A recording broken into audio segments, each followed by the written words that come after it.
بسم الله الرحمن الرحيم. الحمد لله رب العالمين، والصلاة والسلام على رسول الله وعلى جميع أولياء الله أجمعين. اللهم إنا نسألك الخير كله، فواتحه وخواتمه ما علمنا منه وما لم نعلم، ونعوذ بك من شر كله، فواتحه وخواتمه ما علمنا منه وما لم نعلم. اللهم إنا نسألك الجنة وما يقرب إليها من قول وعمل ونية واعتقاد، ونعوذ بك من النار وما يقرب إليها من قول وعمل ونية واعتقاد. اللهم إنا نسألك من خير ما سألك منه عبدك ورسولك محمد صلى الله عليه وسلم، ونعوذ بك من شر ما استعاذك منه عبدك ورسولك محمد صلى الله عليه وسلم، وأنت المستعان وعليك البلاغ، ولا حول ولا قوة إلا بالله العلي العظيم. اللهم أخرجنا من ظلمات الوهم وأكرمنا بنور الفهم، وحسن أخلاقنا بالحلم، وافتح علينا بمعرفة العلم. اللهم أخرجنا من ظلمات الوهم وأكرمنا بنور الفهم، وحسن أخلاقنا بالحلم، وافتح علينا بمعرفة العلم، وسهل لنا أبواب فضلك، وانشر علينا من خزائن رحمتك يا أرحم الراحمين. سبحان ربك رب العزة عما يصفون، وسلام على المرسلين، والحمد لله رب العالمين. أما بعد، فالسلام عليكم ورحمة الله وبركاته. Inshallah, maudhui yetu ya leo kama nilivyojieleza ni ulimi pamoja na athari zake. Pamoja katika athari hizo, mada tutagusia kidogo sana itakuwa ni kusengenya na annamima. Ulimi ni moja katika neema kubwa kabisa ambazo Mwenyezi Mungu Subhanahu wa Ta'ala amemneemesha Mwenyezi Mungu kwa neema hiyo, neema ambayo ikitumiwa vizuri basi athari yake na faida zake ni kubwa, lakini kinyume chake vile vile ikitumika vibaya basi hatari yake na athari zake katika dunia ni kubwa vile vile. Kwa hivyo Mwenyezi Mungu Subhanahu wa Ta'ala, kutokana na hatari ya kuutumia ulimi vibaya, ndio maana Mwenyezi Mungu Subhanahu wa Ta'ala akatutahadharisha na kutuelekeza matumizi mazuri ya kuutumia ulimi. Akatutahadharisha kwamba tuwe na tahadhari ya kila ambalo tunalizungumza, kwa sababu tuelewe kwamba kila linalozungumzwa Mwenyezi Mungu Subhanahu wa Ta'ala ameweka walinzi ambao wako tayari wanangojea kulihifadhi neno hilo, kama anavyotuambia Mwenyezi Mungu Subhanahu wa Ta'ala baada a'udhu billahi minash shaitani rajim, ma yalfidhu min qawlin illa ladayhi raqibun atid. Hatamki mwanadamu la kauli yoyote isipokuwa yuko mngojeaji tayari wa kulihifadhi neno hilo. Kwa hivyo ili mwanadamu aepuke kuwa na kuingia katika makosa makubwa ya ulimi, anatakiwa achunge kuzungumza, na kama atakuwa hawezi basi bora kunyamaza kimya, kwake yeye itakuwa ni vizuri. Anasema fasumtul lisani wa qillatul kalam, ni ukimya wa ulimi ni asbabi litakalompelekea mtu kuwa yuko katika salama ya kufanya makosa. Na kutokana na sababu hiyo ndio maana pia Mtume sallallahu alaihi wasallam akasema katika hadithi, man kana yu'minu billahi wal yawmil akhir falyakul khairan au liyasmut, mwenye kumwamini Mwenyezi Mungu na siku ya mwisho basi aseme maneno ya kheri au anyamaze kimya. Kwa hivyo ni katika hikma kubwa na ni katika faida kubwa mtu kuwa na uchache wa maneno katika kuzungumza, kwa sababu ndiyo sababu kubwa itakayompelekea yeye kuweza kuepukana na makosa. Na kuwa na maneno mengi, kuzungumza bila mpangilio, bila kufikiri, ni katika sababu kubwa zinazompelekea mtu kuingia na katika makosa na kuingia katika mazungumzo ya haramu. Na kutokana na hayo ndiyo Mtume sallallahu alaihi wasallam akasema, wa hal yukabbu nnasa fi nnari ala wujuhihim illa hasaidu alsinatihim, yani je, hawatatupwa watu katika moto, watatupwa kiuso uso, hakuna kitakachowasababisha kutupwa katika moto katika hali hiyo isipokuwa ni machumo yaliyotokana na ndimi zao watakapokuwa wanatamka bila ya kuchunga ulimi wao. Hakika Mtume sallallahu alaihi wasallam pia anasema, innal abda la yatakallamu bil kalimati min sakhti llahi ma yulqi laha balan yaktubu Allahu lahu biha sakhtahu ila yaumi yalqah. Hakika mwanadamu anaweza kuzungumza neno katika la kumkasirisha Mwenyezi Mungu Subhanahu wa Ta'ala bila ya mwenyewe kujua, na Mwenyezi Mungu Subhanahu wa Ta'ala akamwandikia kwa neno hilo ghadhabu zake mpaka siku watakapokutana.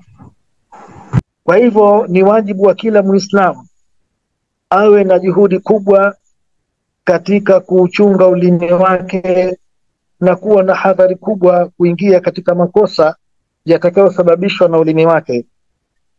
Na katika tukiendelea kuangalia vile vile anasema katika hadithi kwamba hakuna siku yoyote ile ambayo inapambazukiwa katika dunia isipokuwa viungo vyote vilivyomo katika mwili vinakuwa vinautahadharisha ulimi kujiepusha na makosa, ulimi huo usije ukaviangamiza viungo vingine na mwili mzima. Viungo hivyo vinakuwa vinauambia ulimi kwamba ittaqillaha fina fa innama nahnu bika fa idha istaqamta istaqamna wa in i'wajajta i'wajajna. Viungo vinauambia ulimi kwamba mche Mwenyezi Mungu kwa ajili yetu sisi, hakika sisi tuko chini yako, tuko dhalili chini yako. Ikiwa wewe utakwenda sawa, basi na sisi tutakuwa tuko sawa, na ikiwa wewe utakwenda upande, basi na sisi vile vile tutakuwa tunakwenda upande. Kwa hivyo ulimi ni sababu kubwa ya kuokoka mwili mzima iwapo ulimi huo utatumika vizuri, na ulimi huo ni sababu ya kuangamiza mwili mzima iwapo utatumika vibaya. Wa min afatihi, na katika makosa ambayo yanaweza kupatikana katika ulimi anasema ni mengi sana. Kwa mfano kama vile kutukana, kushutumu, alqadhfu, yani kuwazulia watu waliokuwa wema, kuwazulia mambo maovu, walkadhib, na kusema uongo, wa qawlu zuri, na kusema maneno machafu, wa shahadatu zuri, na kushuhudia vile vile maneno ya uongo, walaimanu alkadhiba, na viapo vya uongo, alghiba, kusengenya, wanamima, na vile vile kutia fitna, wa ghaira dhalika, na mengine mengi yasiyokuwa hayo katika makosa ambayo yanafanywa na ulimi. Inshallah katika muda huu mchache ambao tuko nao tutazungumza kwa ufupi kabisa katika maudhui hizi mbili, alghiba wanamima. Tukianza na alghiba, qala alayhi salatu wassalam, amesema Mtume sallallahu alaihi wasallam akiwa katika kutoa mafunzo, kuwapa mafunzo masahaba, aliwauliza atadruna mal ghiba, je, mnajua ni kitu gani ghiba, yani kusengenya? Qalu, wakasema Allahu wa rasuluhu a'lam, mtume wake ndio wanajua zaidi. Qala dhikruka akhaka bima yakrahu, anasema ni kumtaja ndugu yako kwa mambo ambayo anayachukia.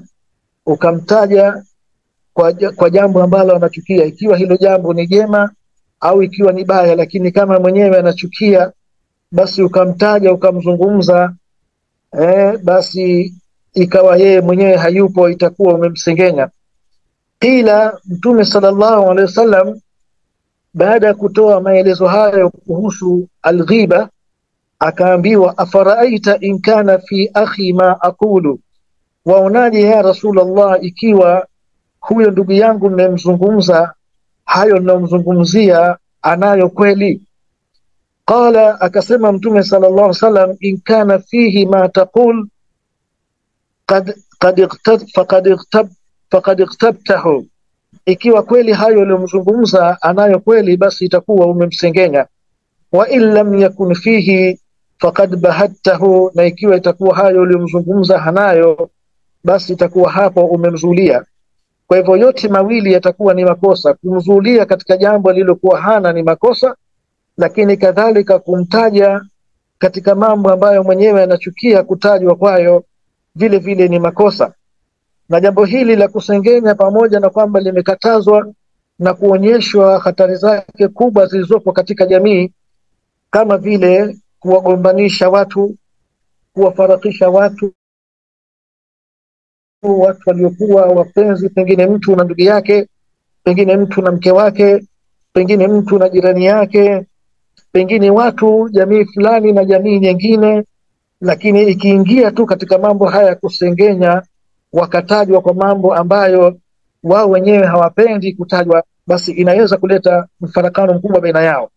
Kwa hivyo pamoja na kukatazwa na kuelezwa athari zake zote hizi, lakini tunaona jambo hili limekuwa ni jambo ambalo watu wameliona kama ni jepesi sana kulifanya, hali ya kuwa kwa Mwenyezi Mungu Subhanahu wa Ta'ala ni jambo kubwa ambalo na athari yake ni kubwa hapa duniani na vile vile akhira.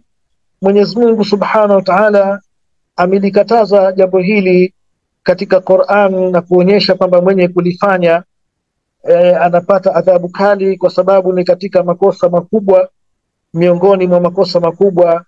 Anasema Mwenyezi Mungu Subhanahu wa Ta'ala baada a'udhu billahi minash shaitani rajim, wala yaghtab ba'dukum ba'dha ayuhibbu ahadukum an ya'kula lahma akhihi maita fakarihtumu. Anasema wala wasiwasengenye baadhi yenu kuwasengenya wengine, yeye anapenda mmoja wenu kula nyama ya ndugu yake aliyekufa. Bila shaka hakuna mtu anayependa kula nyama ya ndugu yake aliyekufa. Kwa hivyo kama vile ulivyokuwa hupendi kula nyama ndugu yake aliyekufa, fakarihtumuhu, basi vile vile chukieni kitendo hichi cha kusengenya. Alghiba, huku kusengenya ni katika asbab adhabi alqabr, ni katika moja ya sababu za adhabu za kaburi, kama vile ilivyokuwa annamima ni moja katika sababu za adhabu za kaburi. Imepokewa hadithi an Anas ibn Malik radhiyallahu anhu qala Rasulullah sallallahu alayhi wasallam, anasema lamma urija bi marastu biqaumin lahum atfarun min nuhas yakhmashuna wujuhahum wa sudurahum. Anasema Mtume sallallahu alaihi wasallam, wakati nilipopandishwa kwenda mbinguni, nilipita kwa watu niliowaona wana makucha marefu. Makucha hayo ni kama makucha yaliyofanyika kwa shaba au shaba, wanakuwa wanajiparura kwa makucha hayo nyuso zao pamoja na vifua vyao. Fakultu man haulai ya Jibril, nikasema ni nani hawa wanaojiparura nyuso zao na vifua vyao ewe Jibril? Qala haulai alladhina yaakuluna luhuma an-nas wa yaqauna fi a'radihim. Akasema Jibril baada ya kuulizwa na Mtume sallallahu alaihi wasallam, akasema hao ni wale watu ambao walikuwa wakila nyama za watu duniani na wakitumbukia katika kuzizungumzia na kuziweka wazi heshima za watu wengine. Mambo ya siri ya ndani ya nyumba ya mtu, hiyo ni heshima yake, lakini hawa wao walikuwa wakishughulikia mambo ya ndani ya watu na kuyazungumza. Kwa hivyo unaona jinsi gani kwamba kosa hili lilivyokuwa limekatazwa na kukemewa na kuonyeshwa kwamba mwisho wake mbele ya Mwenyezi Mungu Subhanahu wa Ta'ala ni mbaya, lakini pamoja na hayo yanaonekana kwamba ni mambo rahisi kwa watu kuyafanya na kuyaona kama ni mepesi, hali ya kuwa kwa Mwenyezi Mungu Subhanahu wa Ta'ala ni mambo makubwa. Hiyo ni kwa ufupi kabisa kuhusu alghiba. Lakini tukiangalia pia an-namima, namima hii inasema kwamba naqlu al-kalam baina an-nas liqasdi al-ifsadi wa iqa'i al-adawa wal-baghdha'a fahiya khuluqun dhamimun, yani namima ni kusafirisha maneno kutoka baina ya watu. Unachukua maneno kutoka kwa watu hawa, unapeleka maneno hayo kwa watu wengine kwa makusudio na madhumuni mazima ya kuharibu baina ya maelewano yaliyoko baina ya watu, na vile vile kuleta uadui baina yao na kuleta chuki. Kutia fitna ni katika tabia mbaya kabisa ambayo haiwezi kupatikana isipokuwa kwa mtu mbaya kabisa. Na Mwenyezi Mungu Subhanahu wa Ta'ala ameikemea tabia hii katika sehemu mbalimbali katika Qur'an, kama vile alivyokemea Mtume sallallahu alaihi wasallam tabia hii ya kutia fitna. Mwenyezi Mungu Subhanahu wa Ta'ala anasema, wala tuti' kulla halafin mahin hammazin masha'in binamim manna'in lilkhairi mu'tadin athim, wala usimtii kila yule mwenye kuwapa sana ambaye ni dhalili, hammazin msengenyaji, masha'in binamim mwenye kupita kwa ajili ya kutia fitna. Vile Mwenyezi Mungu Subhanahu wa Ta'ala anatuambia katika suratul Lahab, anatuambia sayasla naran dhata lahab wa imra'atuhu hammalatal hatab. Anatuambia kwamba aya hii inatuonyesha kwamba Abu Lahab ataingia katika moto, lakini yeye pamoja na mke wake ambaye ni mchukuzi wa kuni, yani kuni za fitna. Alikuwa yeye ni mmoja katika waliokuwa wakipita kufitinisha baina ya watu. Vile imepokewa hadithi kutoka kwa Ibn Abbas radhiyallahu anhu, anasema Mtume sallallahu alaihi wasallam, marra nabii sallallahu alaihi wasallam bil qabraini, alipita kwenye makaburi mawili, akasema innahuma la yu'adhabani wama yu'adhabani fi kabirin, hakika watu wawili waliozikwa hapa wanaadhibiwa na wala hawaadhibiwi kwa jambo kubwa, yani si kubwa kujiepusha, yani ni jambo dogo sana kujiepusha, ila athari yake ni kubwa kwa Mwenyezi Mungu Subhanahu wa Ta'ala iwapo mtu hakujiepusha na kosa hili. Amma ahaduhuma, ama mmoja wao katika hawa wawili, ni kwamba yeye fakana la yastatir min albaul, alikuwa hajihifadhi kutokana na mkojo. Akienda haja ndogo, basi inamuingia katika sehemu nyingine za mwili bila ya kujali, bila ya kushughulika. Kwa hivyo hili ni katika kosa kubwa. Lakini pia wa amma al-akhar fakana yamshi bin namima, ama mwingine huyu katika makaburi haya mawili, yeye alikuwa akitembea katika ardhi kwa kufitinisha baina ya watu. Kwa hivyo pia Mtume sallallahu alaihi wasallam katika kuonyesha ubaya wa jambo hili anasema, tajidu min shirari nnasi yawma alqiyama inda Allahi dhul wajhain, utakuta siku ya kiyama katika watu wabaya kabisa mbele ya Mwenyezi Mungu Subhanahu wa Ta'ala watu wanaoitwa dhul wajhaini, watu wenye nyuso mbili. Hawa watu wenye nyuso mbili anasema, alladhi yati haulai biwajhin wa haulai biwajhin, anawajia watu hawa kwa sura nyingine na kuwaendea watu wengine kwa sura nyingine. Yani huku akenda anajionyesha mwema kwa hawa, lakini anachukua maneno na kuyapeleka kwa upande mwingine, na huku anajionyesha mwema kwa upande mwingine, kuwasema hawa waliokuja huku mwanzo.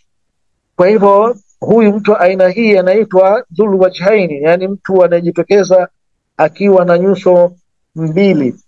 Kwa hivyo hawa watu wanaambiwa ni watu watakuwa na hali mbaya sana mbele ya Mwenyezi Mungu Subhanahu wa Ta'ala siku ya kiyama. Vile qala Yahya ibn Kathir anasema, yufsidu an-namam fi sa'atin ma la yufsidu sahiru fi shahrin, yani mtu mwenye kutia fitna anaweza kuharibu uhusiano baina ya watu, mshikamano baina ya watu, mapenzi baina ya watu, anaweza akayaharibu kwa muda wa saa chache tu, jambo ambalo mchawi hawezi kulifanya kwa muda wa mwezi mzima.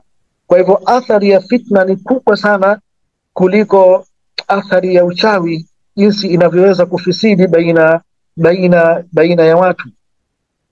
Kwa hivyo mambo haya yote mawili yanatakiwa watu wajiepushe kuyafanya. Kusengenya wajiepushe, wanatakiwa vile vile wajiepushe kutia fitna na wajiepushe vile vile kusikiliza kusengenya, na wajiepushe vile vile wajiepushe vile vile kusikiliza kutia fitna. Mwenyezi Mungu Subhanahu wa Ta'ala anatuambia katika Qur'ani baada a'udhu billahi minash shaitani rajim, ya ayyuhalladhina amanu in ja'akum fasiqun binaba'in fatabayyanu an tusibu qauman bijahalatin fatusbihu ala ma fa'altum nadimin. Enyi ambao mmeamini, iwapo atakujieni mtu fasik na habari yoyote ile, ikiwa ni ya kusengenya, ikiwa ni ya kutia fitna, basi anasema fatabayyanu, yani hakikisheni usahihi wa habari hiyo, an tusibu qauman bijahala, msije mkawadhuru watu kwa ujinga, fatusbihu ala ma fa'altum nadimin, baadaye mkaja mkawa ni wenye kujuta kwa zile hatua mtakazochukua dhidi ya watu hao ambao mmepewa habari zao. Kwa hivyo vile vile wanachuoni wamejaribu kuorodhesha nini mtu afanye iwapo atajiwa na mtu na maneno ya fitna au atajiwa na mtu na maneno ya kusengenya. Kuna mambo kama 5 mpaka 6 hivi ambayo mtu anatakiwa afanye iwapo atajiwa na mtu anataka kumpa maneno ya usengenyi au maneno ya kufitinisha. Jambo la kwanza kabisa, anatakiwa mtu akikujia na maneno kama hayo, unatakiwa ukatae kumsikiliza. Usimsikilize katika mambo hayo, na umtahadharishe na kumkataza ili asiendelee na aondoke, na kama hakuondoka unatakiwa uondoke wewe na umwachie yeye aendelee na mazungumzo yake. Kwa hivyo unatakiwa usimsikilize. Lakini pamoja na kwamba unataka usimsikilize, inawezekana maneno yakaingia katika masikio yako na ukasikia baadhi ya maneno uliyokuwa ukiambiwa. Kwa hivyo iwapo utasikia, basi unatakiwa uchukue hatua zifuatazo. Kwanza kabisa, unatakiwa usiamini kile ulichokisikia, usikitie manani ukakiona ni kweli na ukakifanyia kazi. Kwa hivyo usikiamini. Hilo ni jambo la kwanza. Lakini jambo la pili, unatakiwa yule mtu ambaye umeletewa habari zake usianze kumfanyia uchunguzi, ukaanza kumdhania, kwa sababu umeshasikia maneno. Kwa hivyo ukaanza kumwekea dhana na ukaanza kumchunguza. Usimchunguze wala usimdhanie kitu. Kwa hivyo usiamini, usimchunguze wala usimdhanie. Lakini jambo jingine, unatakiwa usimtoe katika kundi la watu wema. Yani tunatakiwa tunapoishi katika dunia hii, mahusiano yetu na baina ya watu, tunatakiwa tuwe na namna mbili za uhusiano. Uhusiano wa kwanza unatakiwa uwe ni baraa. Baraa manake ni kuchukia na kujitenga na mtu muovu na mbaya. Lakini pia unatakiwa uwe na walaya, yani unatakiwa ujenge mapenzi na kumuunga mkono na kumsaidia mtu ambaye ni mwema. Na unatakiwa uwe na msimamo wa tatu, baina ya unakuwa katikati baina ya walaya na baina ya baraa, yani humpendi wala humchukii. Huyu ni mtu ambaye hujamjua kama ni mwema au hujamjua kama ni mbaya. Huyu utakuwa hutompenda wala hutomchukia, utakuwa baina wa baina mpaka siku itakapokubainikia kama ni mwema au ni muovu. Kwa hivyo watu wote tunatakiwa tunaoishi nao, tunaowaona, tunaowajua, tuwe tunajua kama huyu ni mwema, tunamuunga mkono, tuko naye, tunampenda. Na huyu ni muovu, tunajitenga na matendo yake, hatui pamoja na yeye. Kwa hivyo hivi ndivyo inavyotakiwa tuwe. Kwa hivyo iwapo mtu amekuja kukupa maneno ya kusengenya ya fitna, lakini yule mtu alikuja kumsengenya au yule mtu alikuja kumfitinisha kwako ni mtu kwako ni mwema, unamjua. Kwa hivyo akikupa maneno ya usengenyi, maneno haya ya usengenyi au ya fitna yasikufanye wewe ukamtoa katika grupu la walaya. Bado uendelee kumpa haki yake. Kama ni walii kwako, ni mtu mwema kwako, umuunge mkono, umsaidie, uwe naye na umpende, kwa sababu bado hujahakikisha, haijakubainikia kwamba huyu ni mtu mbaya. Kwa hivyo hiyo ni katika hatua nyingine, iwapo mtu atakuja kukuletea maneno ya uongo au maneno ya fitna. Lakini pia jambo jingine unalotakiwa kufanya, iwapo mtu atakuletea maneno hayo, ni kwamba unatakiwa wewe usiyachukue maneno yale na kuyaeneza tena kwa watu wengine, ikawa yeye ikafanya kosa na wewe unaliendeleza lile kosa. Kwa hivyo usichukue hatua ya kulieleza kwa watu wengine, ukaanza eti fulani kaja kanambia hivi. Usichukue ukaeneza maneno hayo, kwani tunaona kwamba athari yake historia ilikuwa ni kubwa, na ilileta mtihani mkubwa baina ya safu za masahaba kutokana na maneno ya kusikia na mtu akachukua halafu akayaeneza. Kwa hivyo hizo ni hatua ambazo anatakiwa mtu azichukue iwapo ataletewa maneno ya kusengenya au maneno ya fitna kwa mtu yeyote ile.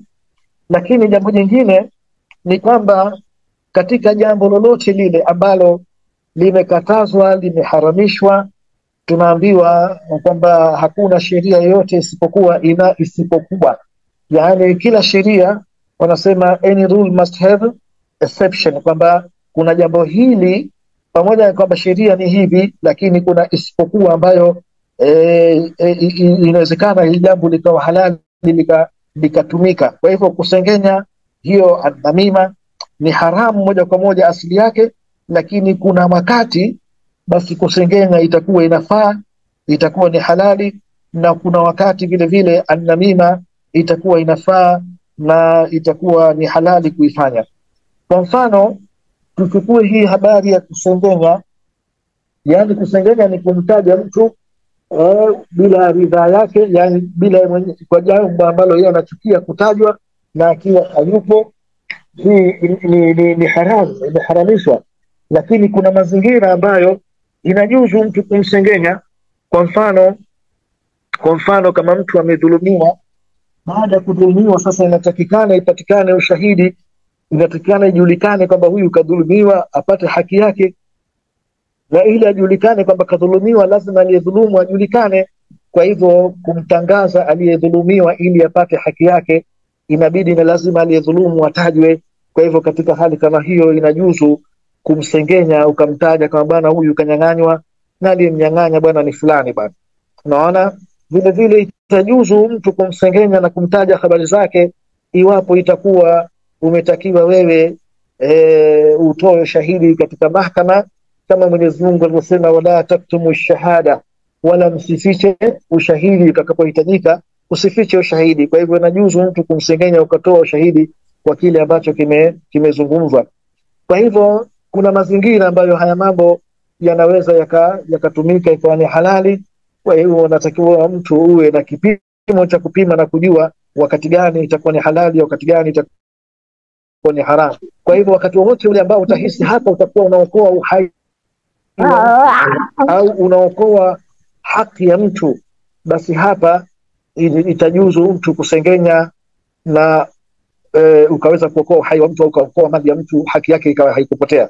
Na hivyo suala la an-namima, yani kufikinisha baina ya watu kiujumla, kama tulivyozungumza kwamba fitna haifai, lakini hiyo fitna kuna wakati inafaa na inatakiwa kabisa itumike kama ni silaha ya kuweza kusaidia Uislamu. Kama tutakumbuka katika historia ya Uislamu, katika vita vinavyojulikana kama vita vya Khandaq. Vita vya Khandaq vilipopiganwa, ilikuwa Mayahudi walioko Madina walikuwa wameungana na makafiri washirikina wengi walioko nje ya Madina.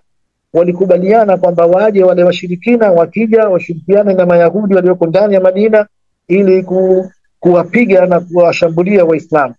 Lakini Mwenyezi Mungu Subhanahu wa Ta'ala akajalia ikatolewa rai ya kuchimba shimo kubwa ambalo liliwazuia washirikina kutoka nje wasiweze kuingia ndani Madina. Kwa hivyo kutokana na hali hii, wale washirikina wa nje wakabaki nje na Mayahudi walioko ndani wakabaki ndani, hawakuweza kuungana kuweza kumpiga Mtume sallallahu alaihi wasallam na wafuasi wake. Kwa hivyo hali ikaendelea ya muda mrefu mpaka ikafika kiwango mmoja katika washirikina waliokuweko nje kabisa alislimu, ilimjia imani akaslimu na akajaribu kupenya mpaka akaingia katika njia za pembeni, akaingia ndani ya Madina, akafika kwa Mtume sallallahu alaihi wasallam, akatangaza Uislamu wake kwamba mimi nimeslimu na sasa nimekuja Rasulullah, nataka nipate kutoka kwako unipe kazi, nini nifanye kusaidia hii hali tulionayo. Mtume sallallahu alaihi wasallam akamwambia, kama angalia wewe unaweza kufanya kitu gani. Yule mtu akasema, mimi naweza kutia fitna, nikawafitinisha baina ya hawa Mayahudi waliomo ndani na hawa makafiri walioko nje washirikina, nikiwafitinisha hawa wakibakukana hawa, itakuwa nimefanya jambo kubwa kuusaidia Uislamu. Basi Mtume sallallahu alaihi wasallam akamwambia, kama unaweza kufanya hivyo basi fanya.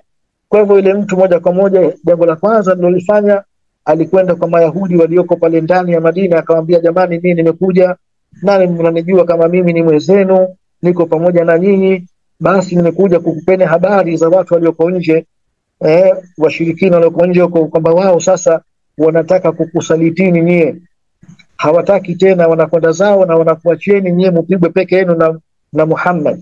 Kwa hivyo uweni natahadhar, na ili kujua kama hawa watakufitinisheni, tumeni mjumbe yoyote yule, au pelekeni barua, mwapelekee muambie kwamba bwana, tumepata wasiwasi kama nyinyi mnataka kutusaliti, kwa hivyo tunaomba mtuletee vijana wenu wawili waweko huku ndani pamoja na sisi, tushirikiane tuwe nao, ili tuhakikishe kwamba na nyinyi mtakuwepo, hamtaondoka. Wakikubali mtajua kwamba lakini wakikataa mtajua kama haya ninayokwambieni ni kweli. Kwa hivyo wakasema wale Mayahudi watapeleka barua, na kweli barua ikapelekwa, lakini kabla barua haijafika, huyu kijana kashafika yeye huko nje kwa washirikina, na kwenda kuambia kama, jamani, nakupeni habari, Mayahudi huko ndani washasilimu na washakuwa pamoja na Muhammad, na wanataka kiujanja kabisa muwapelekee watoto wenu au vijana wenu wakawasalitishe kwa Muhammad. Kwa hivyo akija kukwambieni mpeleke, msije mkakubali, washasilimu huko ndani. Habari ilipofika kule, haukupita muda na barua ya Mayahudi inakuja nje, inaomba kwamba watu wawili vijana wapelekwe wakakae pamoja na Wayahudi kule ndani. Wale wakajua kama moja kwa moja hili habari iliyotufikia ni ya kweli. Kwa hivyo ikaondoka ule mshikamano wao, wale makafiri wakatawanyika kule nje, hawakuamini tena Mayahudi kule ndani, na Mayahudi wakavunjika moyo. Kwa hivyo hii ilikuwa ni fitna imeingizwa baina ya hawa na hawa, lakini kwa ajili ya kutetea na kupigania Uislamu. Kwa hivyo pamoja na kwamba ni haramu katika wakati wake, lakini katika wakati mwingine wa haja kwa ajili ya wema, unakuwa unaweza kutumika kama ni silaha ya kuweza kusaidia Uislamu pale itakapobidi. Vile vile masuala kama haya yanaweza kutumika kama vile kusema uongo. Uongo unajulikana kama ni haram, lakini kuna mazingira mengine unaweza ukatumia uongo na ukaweza kusuluhisha baina ya watu walikuwa wamegombana kwa muda mrefu kabisa, lakini ukasema uongo na ukasuluhishana. Kwa hivyo hii ni hali ambayo inaweza kujitokeza katika masuala haya. Kwa hivyo kwa ujumla kabisa, fitna na kusengenya ni katika makosa makubwa, makosa ambayo yanamzamisha mtu katika moto iwapo atakufa bila kutumia katika makosa haya. Mambo mengine na kumalizia mwisho, labda kwa wale ambao wanaweza kuwa na wasiwasi kwa pale niliposema kwamba haya ni katika makosa makubwa ambayo yanamzamisha mtu katika moto. Tumezoea kuisoma hadithi inayosema ijtanibu sab'a al-mubiqat, yani jiepusheni na makosa 7 yenye kuangamiza. Kwa hivyo tunahesabu kwamba makosa makubwa ni 7, lakini wanavyuoni wamefanya utafiti na kugundua kuwa makosa makubwa ni mengi zaidi ya 7. Na kuna mmoja katika wanavyuoni ametunga kitabu Al-Kabair, yani makosa makubwa, ameandika makosa 70 katika kitabu hicho ambayo ni katika makosa makubwa. Kwa hivyo ili kuweza kujua makosa mengine makubwa ni yapi, ukiachilia yale mbali makosa makubwa yaliyotajwa katika hadithi ijtanibu sab'a al-mubiqat, ni kwamba utalijua kama hili ni kosa kubwa pale ambapo utakuta hadithi ya Mtume sallallahu alaihi wasallam au utakuta aya ya Mwenyezi Mungu Subhanahu wa Ta'ala inalikemea kosa na kusema kwamba mwenye kufanya kosa hili ole wake au adhabu juu yake, au ataingia motoni, hataingia peponi. Ukiona kosa limewekewa mambo kama hayo, moja kwa moja unalijumlisha katika makosa makubwa. Kwa mfano, kauli ya Mwenyezi Mungu Subhanahu wa Ta'ala inasema wailul lilmusallin alladhina hum an salatihim sahun alladhina hum yuraun wa yamnaun almaun. Hapa tunakuta kuna makosa makubwa yametajwa. Kwanza, kuitoa sala katika wakati wake, lakini pia kuna kosa kubwa la kufanya ibada kwa ajili ya kujionesha, lakini pia kuna kosa kubwa la kuzuia misaada ya kuwasaidia watu pale ambapo una uwezo wa kusaidia, lakini wewe ukawa unazuia husaidii. Haya ni katika makosa makubwa. Tumeyajua vipi? Kwa sababu Mwenyezi Mungu Subhanahu wa Ta'ala amesema adhabu kali itawafikia wenye kusali ambao wanazitoa sala katika wakati na makosa mengine yaliyofuatia. Kwa hivyo kila kosa uliliona kwamba limekemewa na kuahidiwa kwamba mtu mwenye kulifanya atapata adhabu kali, moja kwa moja atalijua hili ni katika miongoni mwa makosa makubwa, tofauti na yale, bali na yale makosa yaliyotajwa katika hadithi ambayo tunaikumbuka, ijtanibu sab'a almawbiqat. Inshallah mpaka hapo niseme assalamu alaikum wa rahmatullahi wa barakatuh. Mengine inshallah tutakuja kuongezea katika masuala kama yatakavyokuja kuulizwa inshallah. Assalamu alaikum wa rahmatullahi wa barakatuh.